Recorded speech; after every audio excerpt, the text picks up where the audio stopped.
और मैं भाजपा के लोगों से पूछना चाहता हूं, अगर ये ब्रजभूषण बीजेपी का ना होकर के कांग्रेस का सांसद होता तो क्या तब भी नरेंद्र मोदी का यही व्यवहार होता? तुरंत जेल में डाल दिया होता। तो अपना करें तो सारे साथ खून माफ है, और दूसरा करे तो जेल में डाल दिया जाए। अब ये अत्याचार नहीं चलने वाला। गलत को गलत कहना पड़ेगा, सही को सही कहना पड़ेगा, धर्म जाति से ऊपर उठना पड़ेगा, क्योंकि अब्राहम लिंकन ने कहा था, जनता को नेता वैसे ही मिलते हैं जैसी जनता होती है। पक्ष में होगा वो सत्ता पक्ष हो जाएगा, जो सहमत नहीं होगा वो विपक्ष हो जाएगा। तो बाबा साहब अम्बेडकर जी से पूछा गया, मान लीजिए किसी दिन ऐसा हुआ, सारे सांसदों ने मिलकर सरकार बना ली, सारे ही सत्ता पक्ष के हो गए, तो विपक्ष में कौन होगा? हो सकता है ना, दिल्ली में हुआ 100 में से 70 में से 67 सीटें आम आदमी पार्टी जीत गई। अच्छा मानो 70 जीत जाती तो जीत सकती थी, तो विपक्ष कौन होगा? बात सही है। मानो कल को नरेंद्र मोदी जी या राहुल गांधी कोई भी व्यक्ति 543 की 543 सीटें जीत ले, विपक्ष कौन होगा? जनता की आवाज कौन उठाएगा? तो सोचिए उस महान व्यक्ति ने उस समय पर भारत के सदन में क्या कहा? बाबा साहब अम्बेडकर ने कहा, सरकार जिसकी भी बनती है बनने दीजिए, जनता परमानेंट विपक्ष होगी। अपनी पसंद का नेता चुनिए और विपक्ष में आकर और ये बात वो कान खोलकर सुन लें, सत्ता परमानेंट नहीं है। सत्ता की उम्र कितनी? 5 साल, 10 साल, 15 साल, 20 साल जाना पड़ेगा। और जो लोग सुसाइड करते हैं, आत्महत्या करते हैं, सरकार के ही आंकड़े हैं, पिछले 5 वर्ष में 50,000 से ज्यादा व्यापारियों ने कर्जे कारण आत्महत्या की। पिछले 1 वर्ष में 20,000 से ज्यादा लोग आत्महत्या कर चुके हैं। और मेरा मानना यह है, ये संख्या इससे कई गुना ज्यादा है, क्योंकि बहुत सारी खबरें अखबारों में नहीं आती हैं, सरकार की नजरों में नहीं आती हैं। आत्महत्या करना कोई समाधान नहीं है दोस्तों। मैंने कहा ना, सरकार की उम्र कितनी? 5 साल, 10 साल, 15 साल, सरकार चली जाएगी, आज नहीं तो कल चली जाएगी। इंसान की उम्र कितनी है? 50 साल, 60 साल, 70 साल, 80 साल, 90 साल, 100 साल। अगर 10-15 वर्ष खराब हो जाए तो पूरा जिंदगी खराब नहीं हुई है, इसको स्वीकार करिए। और इसमें आपकी गलती नहीं है। आप कर्जे की दलदल में फंसे, इस बात को स्वीकार करिए, आपकी गलती नहीं है। इसके लिए सरकार की गलत नीतियां जिम्मेदार हैं, और सरकार की गलत नीति की सजा अपने आप को मत दीजिए। जुगाड़ हो रहा है, इस कर्जे ने इतनी बुरी हालत ला दी है, और वो व्यक्ति जो मर रहा है उसके मरने का सबसे बड़ा कारण ये बदनामी है।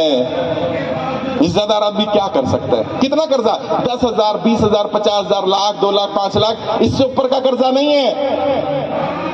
लेकिन बस, और जैसा भी राजीव जी ने कहा, हमारी प्रशासन से कोई लड़ाई नहीं है। ये पुलिस वाले साथी, सीआरपीएफ के साथी खड़े हैं, पैरामिलिट्री के साथी खड़े हैं, इनके भी परिवारों में कर्जा होगा।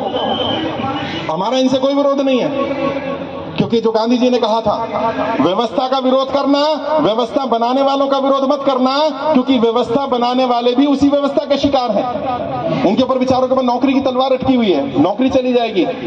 वैसे कोई कमाई का साधन नहीं है, नौकरियां हैं नहीं, जैसे तैसे नौकरी मिल गई, नौकरी ना चली जाए। लेकिन मैं बता रहा हूं, ये अंदर की बात है, ये सारे लोग हमारे साथ हैं। ये सच्चाई बता रहा हूं मैं। ये जितने पुलिस वाले, पैरामिलिट्री के लोग हैं, सब हमारे साथ हैं, क्योंकि इनको भी पता है देश की जनता कर्जे की दलदल में फंसी हुई है, और उनसे कर्जे की दलदल से कोई बाहर निकालने के लिए बात नहीं कर रहा। अगर कोई कर रहा है तो केवल मैं, आपका भाई, आपका दोस्त, आपका बेटा कर रहा हूं, मेरी टीम कर रही है, ये साथी कर रहे हैं।